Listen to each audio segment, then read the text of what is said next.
Yes, mainit na balita ang banggaan ng serye ni na Kim Chiu at Sian Lim. Ano kaya ang mas papatok? Linlang o Love, Die, Repeat? Ayan. Ang dating magjowa, di ba? Ayan, dating magjowa. Posibleng magkatapat. Ano Linlang at Love, Die, kasi sa Monday, i-start na yung Linlang sa TV, di ba? Oo, yung kanilang TV version. Oo, tapos diba? parang mag-adjust na yung oras ng ng Love, Die, and Hindi yung sa Don Bell na serye. Don Bell, yung Can't Buy Me Love. Mag-adjust sila. Tapos ang ilalagay na oras na yun ay oras ng Linlang. Ayun. Yes. So, napili mo, Friendship. Ano nabunot mo? Ako Linlang. Both. Love, Die, Repeat. Love, Die, Repeat. Ang nakuha ko. Pero para lang naman to sa, ano lang natin para lang to sa debate natin.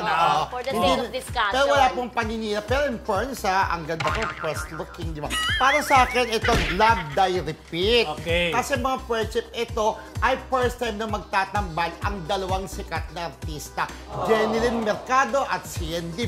So, syempre, parang bagong putahe ang iatid sa inyo ng Gemmy 7. Kaya, syempre, panonoodin mo. At kung nakita nyo na po ang trailer nitong Love, Die, Repeat, talagang may engganyo kang panoorin kasi parang may tinatawag dito, yung namatay sila, may tinatawag dun nakaliwan ka. Yung parang rewind na. Ang ganda-ganda nitong story to. Ako, nakita ko palang trailer, panonoodin ko na to. Bagong putahe, bagong abangan ng mga tao. At, syempre, ang isa pa po sa reason ay nasabik ang mga tagahanga ni Jenilyn Mercado na panoorin siya sa isang serye dahil ang tagal na po, taon nang lumipas bago po ulit siya nabigyan ng serye dahil nabuntis siya at nagkaanak. Kaya syempre mga tagahanga po ni Jenilyn papanoorin na at aabangan itong Love, Die, Repeat. Siyempre, Linlang kasi ito nabunot ko. Alam mo, Friendship, di ba pagkabit serye, talaga namang pumapatok sa TV. Di ba yung kay Jason Avalos, kay Abad dati, talagang mataas ang ratings nung Ardal Kabit serye yon. Yung Maha Salvador, Angel Locsin, Jericho Rosales. Legal Wife. Nag-click kasi may kabit serye siya. Basta kabit serye pumapatok. Tapos, eto, talaga namang pinag-usapan sa Prime, sa Amazon, di ba nung palabas ang Linlang. Yes. Siyempre, ang dami namang hindi subscribers ng nasabing Amazon na gustong panoorin ito. At curious, bakit pumatok? Bakit pinag-usapan? Bakit maraming galit kay Kim Chiu? Sabi mo, bagong putahe. Di ba bagong putahe rin ng Kim Chiu saka Paolo Abilino? Yes. Kaya nga nasundan sila ng serye na ginagawa ngayon. So Linlang.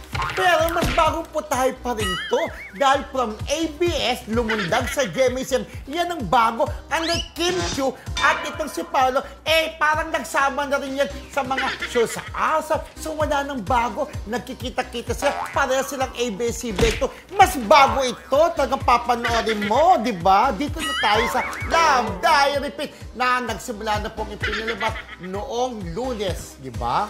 Naku, panindigan mo yung sinasabi mo, ha?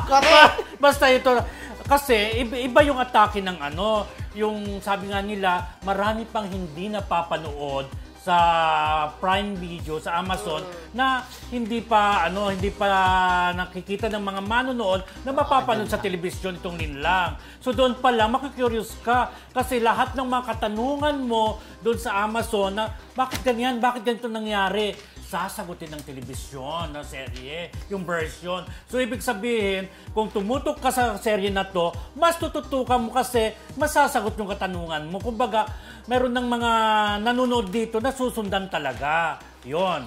Pero ito rin, Love. Nagmahalan sila, ikinasal. Namatay. Siyempre nang namatay, nabuhay at nagkinal. Ito pa yung sinasagot, time loop, yung tinatawag. Yun po. Kaya parang ito nga sabi ni Jenny Lee, kakaiba to sa lahat ng teleseryeng ginawa ko na first time lang nagkaroon ng ganitong klase ng istorya sa telebisyon. Kaya base sa sinabi ni Jenny Lee, makukurious kang panoorin itong Love, Die, Repeat. Ganon? Ano sabi dyan, Mare? Ang masasabi ko, isang ayon naman ako kay Kuya Roldan. Kasi maraming nabitin doon sa episode ng Linlang sa Prime. So dahil dyan, marami pa pala ang hindi ipinalalabas. Correct. Na tsaka abangan dito sa kanilang TV version. At dito sa Linlang nga, talagang bagong putahe dahil si Kim Chiu sanay tayo na wholesome siya di ba? Kakaiba ang role niya dito, di ba? Correct. At dito nanganak yung Kim Pao na love team. Tama. Kaya sabik na sabik yung mga tao. Kumbaga talaga namang aabangan nila yan. Yes. Ang Love, Die and Repeat naman is dito parang feeling ko si Jenny Lin ang magdadala dito di ba?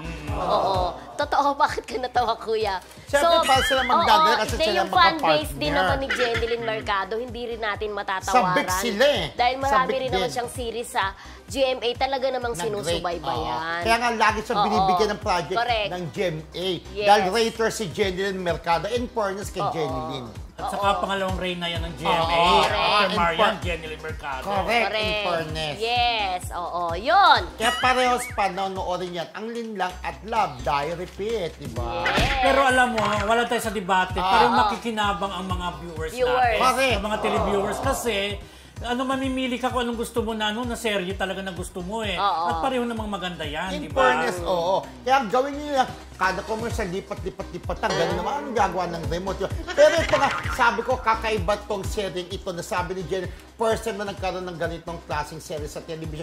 At ang Linlang naman, talagang pinapanood yan noon sa Prime Video. Kaya nga sinalin, para tuloy-tuloy na panonood gabi-gabi. Unlike dati, parang once a week, twice a week lang, di ba? Tama, kaya nabibitin yung mga Correct. eksena. Oo. Mga ganon. So yan, panoorin niyo po parehas ang Linlang at Love, Die, Repeat. Ganon. So wala na tayong debate. So wala nang Isa pa. debate, di ba? Diyos ko!